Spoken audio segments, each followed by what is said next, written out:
रहते थे। गुरु का ज्ञान देने का तरीका भी बहुत ही अनूठा था। शुरुआत में वो अपने शिष्यों को उपदेशों के माध्यम से ज्ञान देते थे। उसके बाद वो अपने शिष्यों को उस ज्ञान का अनुसरण करने के लिए कहते थे, उस ज्ञान को अपने व्यावहारिक जीवन में उतारने को कहते थे। एक बार उस आश्रम में एक सम्राट अपने बेटे को लेकर पहुंचा। उस सम्राट ने उस गुरु से प्रार्थना की और कहा कि आप मेरे बेटे को अपने आश्रम में रहने दें और अपने तरीके से उसे ज्ञान दें। उसे इस आश्रम में बिल्कुल भी ऐसा नहीं लगना चाहिए कि वो किसी सम्राट का बेटा है। उसे बिल्कुल साधारण शिष्यों की तरह ही ज्ञान देने की कृपा करें। गुरु ने मुस्कुराते हुए कहा कि सम्राट ज्ञान इसी तरीके से लिया जा सकता है। अगर तुम अपने आप को दूसरों से महान समझोगे तो तुम ज्ञान ग्रहण नहीं कर पाओगे। अगर तुम्हें ज्ञान ग्रहण करना है तो तुम्हें दूसरों की तरह अपने आप को साधारण समझना होगा। यही ज्ञान ग्रहण करने की सबसे पहली सीढ़ी होती है। तुम निश्चिंत रहो, आज से तुम्हारे बेटे की जिम्मेदारी मेरे कंधों पर है। यह कहकर गुरु सम्राट के बेटे को अपने साथ लेकर समुद्र के किनारे टहलने के लिए निकल गए। आश्रम के बाकी सभी बच्चे उस सम्राट को देख रहे थे। सम्राट अपने बेटे को अपने रथ पर बिठाकर लाया था, जिससे सभी बच्चे समझ गए थे कि यह बच्चा सम्राट का बेटा है। इसी वजह से आश्रम के सभी बच्चे सम्राट के बेटे की तरफ आकर्षित हो गए थे। जब गुरु सम्राट के बेटे को लेकर समुद्र पर टहल रहे थे तो सम्राट का बेटा अचानक फूट फूट कर रोने लगा, क्योंकि अभी वो सिर्फ 12 वर्ष का था और 12 वर्ष की आयु में उसके पिता उसे अपने से दूर करके चले गए थे। ये सदमा वो बच्चा सहन नहीं कर पा रहा था। वो नहीं समझ पा रहा था कि उसके पिता उसकी भलाई के लिए उसे उस गुरु के पास करके गए हैं। उसे रोते हुए देखकर गुरु ने कहा कि बेटा, मैं तुम्हें चुप नहीं करूंगा। हो सकता है कि आज मैं तुम्हारे आंसू पोंछ दूं, लेकिन कल तुम फिर अपने आप को अकेला पाओगे। याद रखना, जीवन में इंसान अकेला आता है और अकेला ही जाता है। जितनी जल्दी जो इंसान इस बात को समझ लेता है, वो उतनी जल्दी आत्मज्ञान के रास्ते पर निकल जाता है। गुरु ने अपनी बात आगे बढ़ाते हुए कहा कि जो इंसान अकेला रहना सीख लेता है वही खुद से प्यार कर पाता है, और जो खुद से प्यार करना जानता है वो किसी के भी जाने का अफसोस नहीं करता, क्योंकि वो खुद से ही प्यार करता है। धीरे धीरे तुम आश्रम के माहौल में ढल जाओगे। शुरुआत में तुम्हें समस्या आ सकती है, लेकिन कुछ दिनों के बाद तुम इसे आत्मसात कर लोगे। उसके बाद तुम्हें यही जगह बहुत अच्छी लगने लगेंगी। ये जगह तुम्हें अपने महल जैसी लगने लगेंगी। संध्या हो चली थी। समुद्र के दूसरे छोर पर सूरज छिपने लगा था और अपनी लालिमा पूरे आसमान में बिखेर रहा था। बहुत ही सुंदर दृश्य था और गुरु शिष्य को अपने साथ लेकर आश्रम में वापस लौट आए। उस शिष्य को भी सांत्वना मिली, क्योंकि गुरु की आंखों में एक अभूतपूर्व शांति झलक रही थी। और जब हम किसी एकांतवासी गुरु की आंखों में वो शांति देख लेते हैं तो हमारे हृदय से भी सारा भार हट जाता है। मन एकदम निर्मल हो जाता है। जब सम्राट का बेटा रात्रि का भोजन करने के लिए भोजन कक्ष में पहुंचा तो आसपास के सभी शिष्य उसके पास आने लगे। उन सभी को पता था कि यह सम्राट का बेटा है और अगर हम इससे दोस्ती कर लेते हैं तो उससे हमारा बहुत फायदा होने वाला है। यही सोचकर आश्रम के ज्यादातर शिष्यों ने उसे घेर लिया था।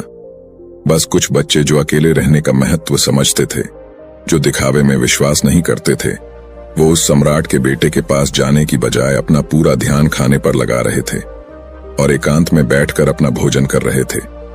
कुछ दिनों के बाद सम्राट के बेटे की आश्रम के ज्यादातर बच्चों के साथ दोस्ती हो गई।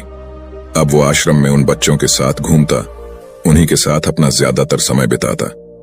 आखिरकार वह सम्राट का बेटा था, सुख सुविधाओं में पला हुआ था। आसपास बहुत से दास और दासियां होते थे। आसपास अपने मित्रों से घिरे होना, वही दिनचर्या उसने इस आश्रम में भी अपना ली थी। ऐसा नहीं था कि गुरु को यह सब पता नहीं था, पर गुरु उसे अलग तरीके से ध्यान देना चाहते थे। बच्चों को ज्ञान आप उपदेश देकर नहीं दे सकते, उन्हें साक्षात्कार कराना होता है। उसके बाद उन्हें वो बात समझ आती है जो आप समझाना चाहते हैं। गुरु को यह बात पता थी कि अगर मैं इसे बोलकर बताऊंगा तो ये कभी समझ नहीं पाएगा। मुझे ऐसे दिखाना होगा, इसे एहसास कराना होगा कि अकेले रहकर तुम अपनी शक्तियों को जान पाओगे। ये सीख देने के लिए गुरु एक दिन उस शिष्य को अपने साथ एक ऊंची चोटी पर ले गए। चोटी पर पहुंचकर गुरु ने उसे शिष्य से कहा कि अब तुम्हारा ज्ञान पूरा हो चुका है, बस एक आखिरी रात तुम्हें यहां पर बितानी होगी। उसके बाद अगले दिन शाम को मैं तुम्हारे राजमहल में तुमको पहुंचा दूंगा। वो बच्चा तो ये सुनकर बहुत खुश हो गया कि अब मैं वापस अपने राजमहल चला जाऊंगा। फिर से मेरे दास और दासियां, सारी भोग की वस्तु ये मेरे पास होंगी। उस शिष्य ने गुरु से पूछा कि गुरु जी, मुझे आज रात आप यहाँ चोटी पर क्यों रहने को कह रहे हैं? आखिर मुझे कौन सा आखिरी ज्ञान यहाँ से मिलेगा? गुरु ने मुस्कुराते हुए कहा कि यहाँ पर चट्टान के पीछे तुम्हें छिपकर बैठना होगा। यहाँ पर रोज रात को एक बाज आता है। बाज को देखना है, बहुत गौर से देखना है, हर गतिविधि देखनी है, और उस बाज को देखने के बाद अगले दिन अगर तुम उस बाज की खूबियां मुझे बता पाए तो मैं तुम्हें तुम्हारे राजमहल वापस भिजवा दूंगा। और हाँ, सुबह आने से पहले एक बात पर और ध्यान देना है। एक चरवाहा यहाँ पर अपनी बकरियों को चराने के लिए आता है। तुम्हें उन बकरियों की गतिविधियां भी देखनी है। याद रखना, बाज की गतिविधि रात को और बकरियों की गतिविधि सुबह। अगर तुम दोनों की गतिविधि ध्यान से देखकर मुझे बता पाए तो तुम इस आश्रम से हमेशा के लिए आजाद हो जाओगे। तुम्हारा ज्ञान पूरा हो जाएगा। मैं तुम्हारे पिता को कह दूंगा कि यह बच्चा हमारे आश्रम का सबसे ज्ञानी बच्चा है। यह कहकर गुरु अपने आश्रम में वापस लौट आए और वो बच्चा वहीं पर उस चट्टान के पीछे रुका हुआ उस बाज का इंतजार करने लगा। काफी वक्त बीत जाने के बाद वहां पर एक बाज अपने बच्चों के साथ पहुंचा। सम्राट के बेटे ने पूरी रात उस बाज की गतिविधि बहुत ध्यानपूर्वक देखी और सुबह होने के बाद जब चरवाहा वहां पर अपनी बकरियों को लेकर पहुंचा तो उसने एक अभूतपूर्व दृश्य देखा। उसने देखा कि वो बाज बकरी के एक मेमने को अपने पंजों में दबाकर आसमान में चला गया। उसने उस बकरी के बच्चे का शिकार कर लिया था। ये सारा दृश्य देखकर वो बच्चा आश्रम में वापस अपने गुरु के पास पहुंचा। इससे पहले कि गुरु उससे कुछ पूछते, उसने गुरु को प्रणाम करते हुए कहा कि गुरुदेव, आप आश्रम के सभी बच्चों को यहाँ पर बुला लीजिए। मैं सब लोगों को बताना चाहता हूँ कि मैंने क्या देखा। जब आश्रम के सभी बच्चे वहां पर पहुंच गए तो उस सम्राट के बेटे ने कहना शुरू किया कि मैंने अपने जीवन में बहुत से पक्षियों को देखा है, लेकिन बाज उन सभी पक्षियों में से सबसे अद्भुत और सबसे अलग होता है। उदाहरण के लिए एक तोता हम सभी ने देखा है। तोता बोलता तो बहुत है, लेकिन कभी ऊंचा आसमान में नहीं जा पाता। लेकिन एक बाज जो कि हर समय शांत रहता है, वो आकाश को भी छू सकता है। उसमें आकाश को छू लेने का सामर्थ्य होता है। जब भी एक बाज अपने शिकार को निश्चित कर लेता है तो वह उसी शिकार पर अपनी नजरें लगाए रहता है, चाहे वो कितनी भी ऊंचाई पर क्यों ना हो, चाहे कितना भी खतरनाक तूफान क्यों ना आ जाए, लेकिन उसकी नजर हमेशा अपने लक्ष्य पर स्थिर रहती है। आज सुबह जिस बाज को मैंने देखा, उसने हर बकरी को अपना शिकार नहीं बनाया, बल्कि उस बकरी के झुंड में से उसने उस बकरी के मेमने को अपना शिकार बनाया। पहली बात, उस बाज की तरह हमें भी अपना ध्यान अपने एक ही लक्ष्य पर स्थिर रखना चाहिए, चाहे कितनी भी रुकावट क्यों ना आए। हमें अपना लक्ष्य स्पष्ट दिखाई देना चाहिए, पर पूरी एकाग्रता के साथ ध्यान देना चाहिए। तीसरी बात जो मैंने उस बाज से सीखी और जो हम सभी को सीखनी चाहिए, वह यह है कि बाज कभी भी दूसरे पक्षी के साथ नहीं रहता। वो हमेशा आकाश में अकेला रहता है। इससे हमें यह सीख लेनी चाहिए कि हमें कभी भी छोटी सोच वाले लोगों के साथ नहीं रहना चाहिए। आखिरकार हम भी वही बन जाते हैं जिनके साथ हम रहते हैं। इसीलिए या तो महान सोच वालों के साथ रहो या फिर अकेले, क्योंकि जब हम अकेले रहते हैं तभी हम खुद की ताकत और खुद की कमजोरियों को जान पाते हैं। कमजोरियों को जानकर उनको दूर कर सकते हैं और अपनी ताकत को जानकर उसका सही इस्तेमाल कर सकते हैं। लेकिन वो तभी संभव होगा जब हम अकेले रहना सीखेंगे। चौथी सीख जो हमें एक बाज से लेनी चाहिए कि एक बाज हमेशा अपनी सीमाओं से ऊपर रहता है। जब तूफान आता है तो हर एक पक्षी अपने घोंसले की तरफ भागता है, खुद को छुपाने की जगह ढूंढता है, लेकिन बाज ऐसा कुछ भी नहीं करता। वो खुद की सीमाओं को हटाकर बादलों से भी ऊपर जाने का प्रयास करता है। हवाएं उसे धक्का मारती है, पंख उसके भारी हो जाते हैं, पानी और धूल की वजह से कुछ दिखाई नहीं देता, लेकिन वो फिर भी आसमान की तरफ जाता रहता है और अंततः बादलों से भी ऊपर निकल जाता है और वहां तब तक ऊपर जाता रहता है जब तक मौसम ठीक नहीं हो जाता। अपनी सीमाओं को सिर्फ इसलिए हटा पाता है क्योंकि वो समस्या के आने पर उससे घबराता नहीं है, उसे डर कर बचने का प्रयास नहीं करता, बल्कि एक सकारात्मक नजरिए के साथ उसका सामना करता है।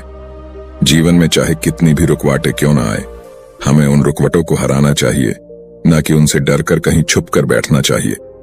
बहादुर तो वो लोग होते हैं जो तूफानों से टकरा जाते हैं, कायर तो अपने घर में, अपने घोंसले में, अपनी जगह में आराम से बैठ जाते हैं। पांचवी बात जो हमें एक बाज से सीखनी चाहिए कि बाज कभी भी अपने घोंसले में घास के कोमल तिनके नहीं रखता। जो तिनके कोमल होते जाते हैं वो उन्हें निकालकर फेंकता रहता है। उसी तरह चाहे कितनी भी आरामदायक जिंदगी आपको मिली हो, लेकिन उस आराम से ऊपर उठकर अपने आलस्य को हटाकर जीवन में मेहनत करते रहना चाहिए।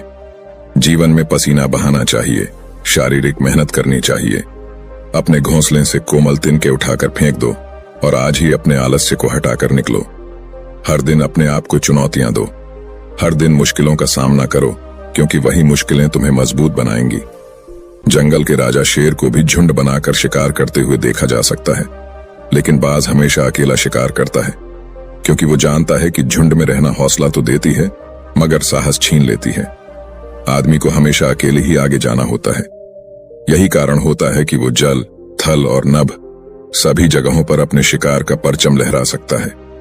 बाज की उम्र लगभग 70 साल की होती है, लेकिन 40 साल में ही उसका शरीर पुराना हो जाता है। नाखून उसके पैरों में धंसने लगते हैं, पंख उसके शरीर में चिपक जाते हैं, उसकी चोंच खराब हो जाती है, उसका शरीर भारी हो जाता है। ऐसी स्थिति में शिकार करना तो क्या, जीने की भी हालत नहीं रहती उसकी। ऐसे में उसके पास सिर्फ 2 विकल्प होते हैं। पहला, या तो वह खुद की इस अवस्था को स्वीकार कर लें और भूखा प्यासा मर जाए, किसी दूसरे जानवर का शिकार बन जाए, और दूसरा विकल्प यह होता है कि वो 6 महीने एक बहुत ही दर्दनाक प्रक्रिया से गुजरे और खुद को फिर से पहले जैसा मजबूत बना लें। लेकिन बाज दूसरा विकल्प चुनता है। इसके लिए वो खुद को एक बहुत ही ऊंचे चोटी पर ले जाता है, जहां वह पहले अपने सारे पंख खींच खींच कर निकालता है और फिर चट्टान पर पैर मार मार कर अपने पंजे को उतर देता है। उसके बाद उसी चट्टान पर अपनी चोंच को पटक पटक कर पुराना हिस्सा निकाल देता है और इस लहूलुहान अवस्था में खुद को दूसरे जानवरों से छुपाता फिरता है। अगले 6 महीने तक वो इसी दर्दनाक प्रक्रिया से गुजरता है और इंतजार करता है नए चोंच, नए पंखों का। तब फिर वो अपनी नई जिंदगी शुरू करता है और निकल जाता है अपने शिकार पर और अगले 30 सालों तक फिर से राज करता है। इसीलिए समय आने पर हमें भी अपनी पुरानी आदतों को त्यागना होता है और कुछ नया सीखना होता है। समय के साथ बदलना होता है, अपने आप को तैयार करना है, वरना हमारा भी शिकार हो सकता है, हम भी पीछे रह सकते हैं। इसके बाद सम्राट के बेटे ने बकरी की विशेषता बताते हुए कहा कि बकरी हमेशा झुंड में चलती है। उन्हें झुंड में एक साथ चलने से हिम्मत मिलती है, लेकिन जैसे ही उन पर शिकार होता है वैसे ही वो बकरियां तितर बितर हो जाती। उस पूरी बकरियों में से एक भी बकरी अपने साथी की मदद करने के लिए वापस नहीं लौटती। इससे हमें यह सीख मिलती है कि हमारे साथ कितने भी लोग हो, किसी पर भी यकीन नहीं करना।